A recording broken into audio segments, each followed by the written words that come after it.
بسم اللہ الرحمن الرحیم۔ آج ہندوستان میں نہ کوئی شمشان گھاٹ بچا اور نہ ہی کوئی قبرستان کہ جہاں لاشوں کے انبار نہ لگے ہوں۔ لاشوں کو جلایا جا رہا ہے کہ کورونا وائرس اس قدر پھیل چکا ہے۔ آج اس بات پہ کوئی سیاست نہیں کروں گی، لیکن میں صرف ایک بات کہنا چاہتی ہوں کہ ہم وہی مسلمان ہیں کہ جب آکسیجن کی ضرورت پڑی اور ہندوستان میں آکسیجن کی کمی ہوگی تو ہمارے ہی ملک میں فیصل ایدھی صاحب نے ان کو یہ پیغام بھجوایا کہ ہم آپ کے ساتھ کھڑے ہیں اور ہماری طرف سے آپ کو جو بھی امداد کی ضرورت ہے ہم دینے کو تیار ہیں۔ یہ ایک مسلمان کا، ایک انسانیت کا جذبہ ہے، کیونکہ اسلام ہمیں یہ سکھاتا ہے۔ میں ہندوستان سے ایک سوال کرنا چاہتی ہوں کہ آج آپ کی پولیس ہر محلے اور ہر کوچے میں جا جا کے اعلان کری ہے کہ آپ لوگ اپنی تراویحوں میں، اپنی نمازوں میں یہ دعا کریں کہ اللہ تعالیٰ کورونا وائرس کو ہندوستان سے ختم کر دے۔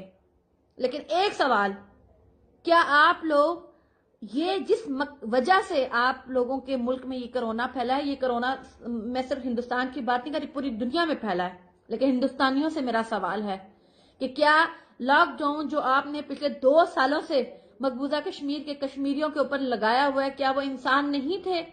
کیا ان ماؤں بہنوں بیٹیوں کی آہیں پکار سسکیاں اللہ نے نہیں سنی؟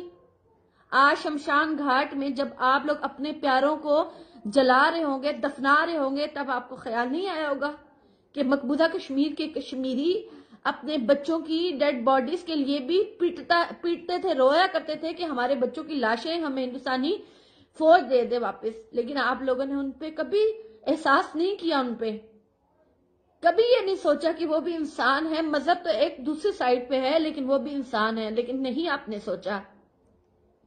آج بھی میں ہندوستان کے لوگوں سے کہوں گی کہ آج آپ تبلیغی جماعت کے لوگوں کے اوپر جب پچھلے سال آپ لوگوں نے فتویٰ لگایا، جب پچھلے سال آپ نے ان پہ الزامات لگائے کہ ان لوگوں کی وجہ سے کورونا پھیل رہا ہے اور تبلیغ کو بند کیا جائے، اور آپ لوگوں نے ان کے اوپر مختلف کیسز ڈال دیے، ان کو جیلوں میں ڈالا گیا، ان پہ پابندی لگائی گئی، تو آج یہی تبلیغی جماعت والے ان ہندوؤں کو خون دے رہے ہیں، ان کو اپنا پلازما دے رہے ہیں کہ آپ لوگ ٹھیک ہو جائیں۔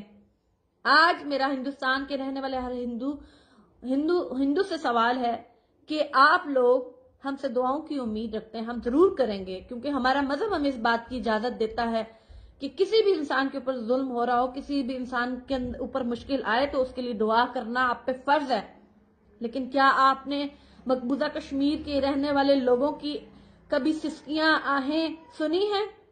آج اسی طرح میں پاکستان کو بھی کہوں گی کہ ہمارے ملک میں بھی اس طرح کا عذاب نازل ہو سکتا ہے۔ اس وقت سے ڈرے، کشمیریوں کو ان کا حق دیں۔ اگر وہ خود مختار رہنا چاہیں تب بھی ان کا حق ہے، اگر وہ ہمارے ساتھ رہنا چاہیں تب بھی ان کا حق ہے۔ جینا، آزادی کے ساتھ رہنا ان کا حق ہے، ان سے ان کا حق مت چھینیے اور اللہ کے عذاب سے ڈریے۔ شام کی مائیں جو اپنے بچوں کی لاشیں بھی جن کو نہیں ملی، مقبوضہ کشمیر کے لوگوں کو ان کے بچوں کی لاشیں نہیں ملی، فلسطین میں کیا ظلم ہے، افغانستان میں 2 سے 3 ان کی نسلیں تباہ ہو چکی ہیں، کشمیر میں 4 نسلیں تباہ ہو چکی ہیں۔ اللہ کے عذاب سے ڈریے۔ یاد رکھیے گا، آج اگر آپ لوگ انسانیت کے ساتھ ظلم کریں گے تو یاد رکھیے گا، نہ شمشان گھاٹ نہ قبرستان وہاں پہ جگہ نہیں ملیں گی۔ اور ہمارے نبی کی حدیث ہے کہ اس قدر لاشیں گریں گی کہ اگر ایک باپ کے 100 بیٹے ہوں گے تو 99 بیٹے جو ہیں وہ قتل کیے جائیں گے۔